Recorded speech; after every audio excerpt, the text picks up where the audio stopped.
பொருள் உண்டு அவர் வீட்டில். இத்தனையும் தேடாத எதையும் நாடாத, இத்தனையும் தேடாத எதையும் நாடாத, அத்தனையும் பெற்றவர்தான் காமராஜா, எங்கள் காமராஜா. மலர்களின் நடுவினில் ஒரு ரோஜா, மக்களின் மத்தியிலே காமராஜா.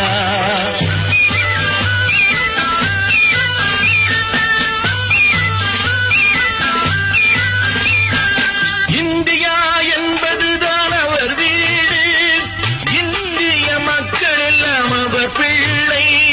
ரகுபதி ராகவ ராஜாராம், பதீத பாவன சீதாராம். ரகுபதி ராகவ ராஜாராம், பதீத பாவன சீதா.